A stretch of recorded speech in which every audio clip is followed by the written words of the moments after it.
ఎవరి కొరకు అప్పు చేశావు? నీ కొరకు, నీ బిడ్డల కొరకు, నీ కుటుంబం కొరకు అప్పు చేస్తే దేవుడు నాకు ఈ అప్పు తీర్చలేదు, నేను మందిరానికి వెళ్ళను అని అలిగి నువ్వు ఇంట్లో కూర్చుంటావా అండి? లేదండి. ఆ అప్పు మనం చేశాము, దేవుడు తీర్చాడు. కాకపోతే దేవుడు నీ ప్రార్థన విని ఒక మార్గం తెరుస్తాడు. హల్లెలూయా. డైరెక్టర్గా వచ్చి దేవుడు నీ అప్పు తీర్చడు, కానీ దేవుడు ఒక మార్గం తెరుస్తాడు. హల్లెలూయా. ఆ మార్గంలో నడిచి మనం ప్రార్థన పూర్వకంగా వెళ్తే చూడండి, నీ యొక్క ఆలయంలో దేవుని యొక్క ఆత్మ ఉన్నప్పుడు నీకు మార్గాలు తెరచబడతాయండి. హల్లెలూయా. సాతాను ఆత్మ ఉంటే ఆ మార్గాలు కూడా మూయబడతాయి. హల్లెలూయా. చూడండి, మరి దేవుడు నీకు సమస్య కలిగినప్పుడు ఆ సమస్య దేవుడు డైరెక్టర్ వచ్చి తీర్చడు, కానీ ఆ సమస్య నుండి తప్పించుకునే మార్గం చూపిస్తాడండి. హల్లెలూయా. మరి ఎంతమంది అప్పులు చేసుకొని దేవుడు నా అప్పు తీర్చలేదు, దేవుడు నా సమస్య తీర్చలేదు, దేవుడు నా నిందలు తప్పించలేదు అని నువ్వు మందిరానికి దూరంగా ఉంటున్నావా? నీ మందిరానికి దూరంగా ఉంటే నువ్వు అనేక మందికి దూరం అయిపోతావండి. హల్లెలూయా. ఎందుకంటే నీ సమస్య కొరకు నీ అప్పులు నువ్వు చేసుకున్నావు, అది దేవుడు తీర్చాలనే రూల్ ఎక్కడా లేదండి. కాకపోతే నీ ప్రార్థన, నీ యథార్థతను పట్టి దేవుడు మార్గం చూపిస్తాడు, ఒక పనిని కల్పిస్తాడు, నీకు దేవుడు శక్తిని ఇస్తాడు, సంపాదించే శక్తిని ఇస్తాడు, లేకపోతే ఒక ద్వారం తెరిచి ఒకళ్ళ ద్వారం నీకు సహాయం చేస్తాడు. కానీ డైరెక్టర్ గా దేవుడు చేయడు. నాకు ఈ శక్తి దేవుడు ఇవ్వలేదు, నేను తెచ్చుకున్నాను అంటే ఎవరు దాన్ని ఏం చేయలేదండి. ఎవరి శక్తి కూడా మనం మనుషుల సహాయంగా తెచ్చుకోలేము. దేవుడు మనకు శక్తి ఇస్తేనే మనం ₹1 సంపాదిస్తామండి. హల్లెలూయా. మా అమ్మ అన్నది, మరి పాప ఫీజు కట్టాలి కదంటే నా దేవుడు నాకు సహాయం చేస్తాడు. హల్లెలూయా. నేను ఎవరి మీద ధ్యాస పెట్టుకున్నాను తెలుసా? దేవుని మీద ఆలోచన పెట్టుకొని ప్రార్థన చేస్తున్నాను. హల్లెలూయా. నీ ప్రార్థన నీకు నిరీక్షణ ఇస్తుంది, నీ ప్రార్థన నిన్ను గొప్ప కార్యములు చేస్తుంది, నీ ప్రార్థన అక్కర్లు తీరుస్తుందని లేఖనాలు సెలవుపరుస్తున్నట్లుగా మరి అదే విధంగా నేను ప్రార్థన చేసినప్పుడు దేవుడు సహాయం చేశాడండి. హల్లెలూయా. మరి అదే విధంగా మీరు అందరూ ప్రార్థన చేస్తున్నారా? చేసిన వేళ దేవుడు కూడా మీకు సహాయం చేస్తాడండి. హల్లెలూయా. చూడండి, మనకు శ్రమ కలిగిందని, బాధ కలిగిందని, మళ్ళీ చెప్తున్నాను, శ్రమ కలిగిందని, బాధ కలిగిందని, వేదన కలిగిందని, నష్టపోయానని, లేకపోతే ₹4 నాకు రావట్లేదని, నేను సంపాదించలేకపోతున్నాను అని నీ ఆలయాన్ని నువ్వు పాడు చేసుకుని దేవుని మందిరాన్ని నువ్వు కోల్పోతే నువ్వు ఇంకా నష్టపోతావండి, ఇంకా నష్టపోతావు అని చెప్పేసి దేవుడు చెప్తున్నాడండి. మరి నష్టపోకుండా మనం అన్ని విషయాలలో సౌఖ్యంగా, బలముగా, ఆశీర్వాదకరంగా నడవాలి అంటే మన ఆలయాన్ని శుభ్రపరచుకోవాలండి. హల్లెలూయా. మన ఆలయాన్ని శుభ్రపరచుకోవాలి. శుభ్రపరచుకొని మనం ఏం చేయాలి తెలుసా? మన ఆలయం దేవుడికి మనం ఇవ్వాలండి. హల్లెలూయా. చూడండి, ఏదన్నా పండుగలు వస్తే మనం ఏం చేస్తాము? ఉన్న గిన్నెలన్నీ బయట వేసి శుభ్రంగా కడిగి బూజులు దులిపి శుభ్రంగా తుడిచి శుభ్రంగా చేసుకుంటాం. కానీ మన ఆలయాన్ని మనం శుభ్రం చేసుకుంటున్నామా? మన ఆలయంలో బూతులు ఉన్నాయా?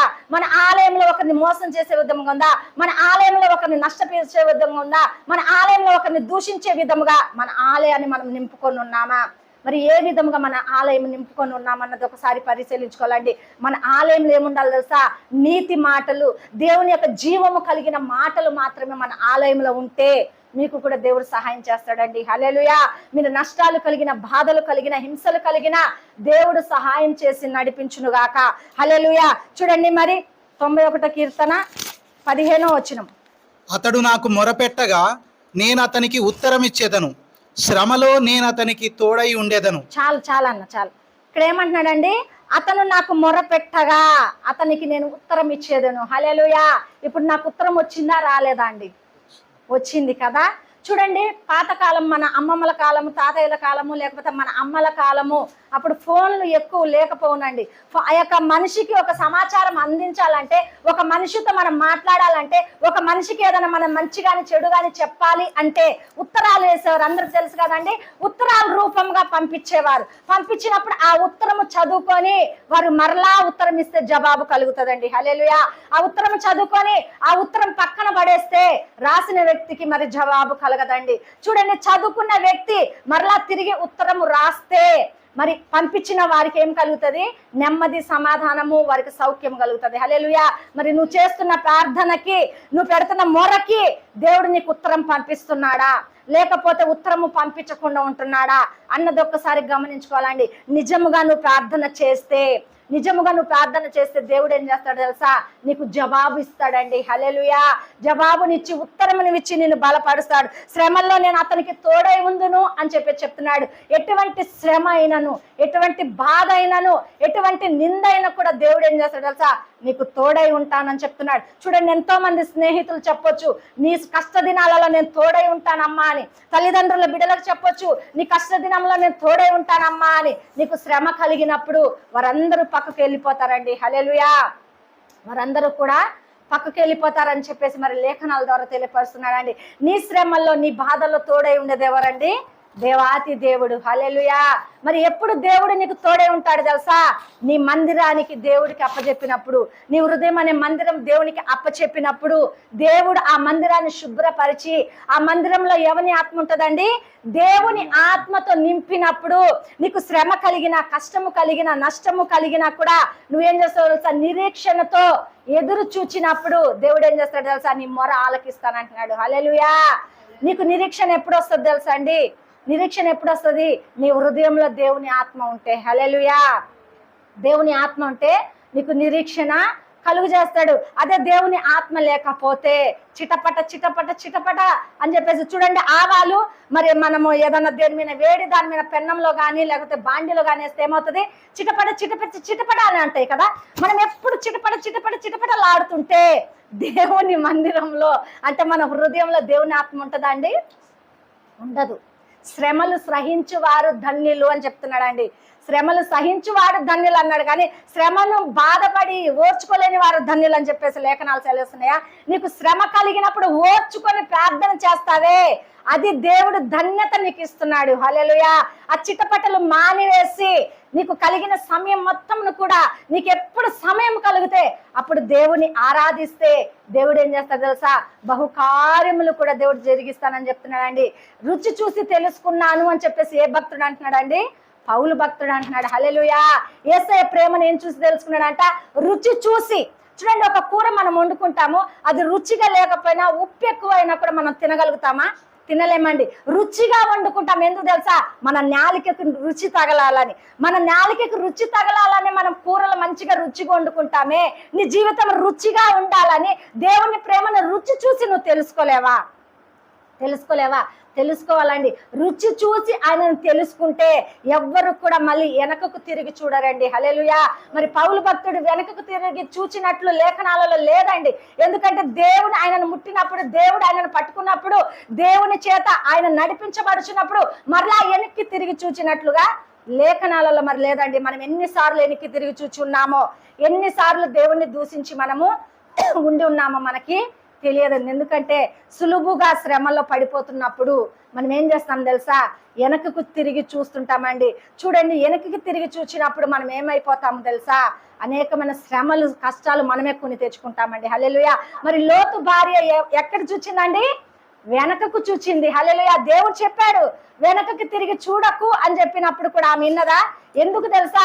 నా బంగారం ఉంది, నా ఆస్తి ఉంది, నా వస్త్రాలు ఉన్నాయి, నా పట్టు చీరలు ఉన్నాయి, నా నగలు ఉన్నాయి అని వెనకకు తిరిగి చూచిందండి. హల్లెలూయా. ఆ మనసు ఎవరు కలుగు చేశాడు తెలుసా? సాతాను కలుగు చేశాడండి. సాతాను కలుగు చేసి నువ్వు వెనక్కు చూడు అన్నప్పుడు మరి వెనకకు తిరిగి చూచినప్పుడు ఆమె ఏమైపోయింది? ఉప్పు స్తంభం అయిపోయిందండి. హల్లెలూయా. ఇప్పుడు ఆ ఉప్పు స్తంభం నిరీక్షణగా అక్కడ నిలబడి ఉందండి. చూడండి, మనము కూడా కొన్ని సందర్భాలను బట్టి, మనకు కలుగుతున్న శ్రమను బట్టి ప్రార్థన చేయటం మానివేసి ఆ శ్రమల వైపు వెనుకకు తిరిగి చూచేవారిగా ఉంటున్నామండి. హల్లెలూయా. మరి ఎలా మన జీవితంలో దేవుని కార్యం నెరవేర్చబడుతుంది?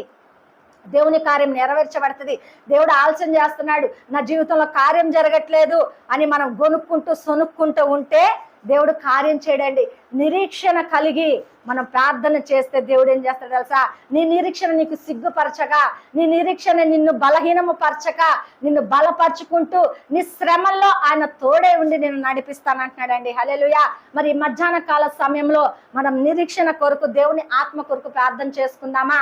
దేవాతి దేవుడు మన హృదయంలోకి, మన ఆలయంలోకి వస్తే ఈ నిరీక్షణ అనే మనసు దేవుడు మనకు కలుగు చేస్తాడండి.